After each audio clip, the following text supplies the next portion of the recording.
মসজিদে নববীর ফজিলত কি? মদিনার ভিতরে অন্যতম একটি জায়গা মসজিদে নববী। মসজিদে নববীর কি ফজিলত? আল্লাহ রাব্বুল আলামিন বলেন সূরাতুত তাওবার ভিতরে 108 নম্বর আয়াত, লামাসজিদুন উসসিসা আলাত তাকওয়া মিন আউওয়ালি ইয়াউমিন আহাক্কু আন তাকুমা ফীহি রিজালুন ইউহিব্বুনা আন ইয়াতাতাহহারু আল্লাহু ইউহিব্বুল মুত্তাহহিরিন। আল্লাহ রাব্বুল আলামিন বলেন এটা এমন একটা মসজিদ যেটাকে তাকওয়ার উপর প্রতিষ্ঠিত করা হয়েছে।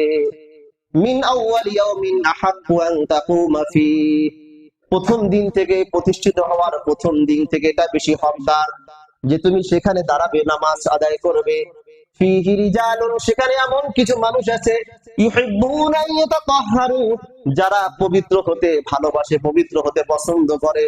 আল্লাহু ইউহিব্বুল মুত্তাহহিরিন, আর আল্লাহ রাব্বুল আলামিন পবিত্রকারীদেরকে ভালোবাসেন। নবীজি সাল্লাল্লাহু আলাইহি ওয়াসাল্লামকে জিজ্ঞাসা করা হলো, ইয়া রাসূলুল্লাহ, ইয়া হাবিবাল্লাহ, এটা কোন মসজিদ? আল্লাহর নবী সাল্লাল্লাহু আলাইহি ওয়াসাল্লাম বলেছেন এটা হলো আমার মসজিদ, মসজিদে নববী। সুবহানাল্লাহ। নবীজি মসজিদে নববীকে বলেছেন কি আমার মসজিদ। এই জন্য আপনার যদি সুযোগ হয়ে যায় মসজিদটা পাওয়া, তাহলে গিয়ে ইবাদত বন্দেগী করবেন তো ইনশাআল্লাহ। যে জায়গাতে ইবাদত করার নির্দেশ কি কোরআনের মধ্যে দেওয়া হয়েছে। মসজিদে নববীর ফজিলত দ্বিতীয় নাম্বার, মুসলিম শরীফের 1394 নম্বর হাদিস, قال رسول الله صلى الله عليه وسلم, আল্লাহ রাসূল সাল্লাল্লাহু আলাইহি ওয়াসাল্লাম বলেন, সালাতুন ফি মসজিদি হাদা আফদালু মিন আলফি সালাতিন ফিমা সিওয়া। আল্লাহ নবী বলেন আমার এই মসজিদের মধ্যে এক ওয়াক্ত নামাজ আদায় করা এটা কেমন জানো?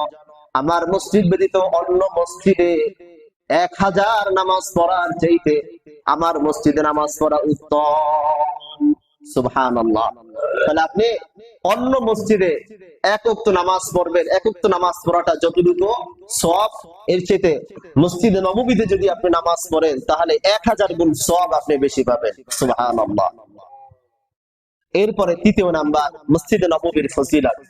নবীজি সাল্লাল্লাহু আলাইহি ওয়াসাল্লাম বলেন, ওয়া সালাতুহু ফি মসজিদি বি50 আলফি সালাত।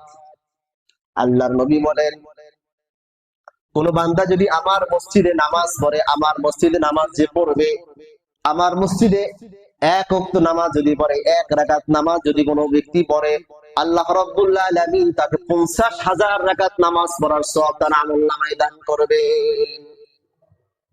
তাহলে 50,000 রাকাত নামাজ পড়ার সওয়াব আল্লাহ রাব্বুল আলামিন তার আমলনামায় দান করবেন। তবে এটা যত ফজিলাতের ব্যাপারই শোনেন, তবে বাইতুল্লাহর চাইতে বেশি নয়। আল্লাহর ঘর এটা এর চাইতেও বেশি। এই হাদিসের ভিতরে যেমন ফজিলতের কথা আছে, বাইতুল্লাহর মর্যাদা এর থেকেও অনেক বেশি। তারপর নবীজি সাল্লাল্লাহু আলাইহি ওয়াসাল্লাম বলেন,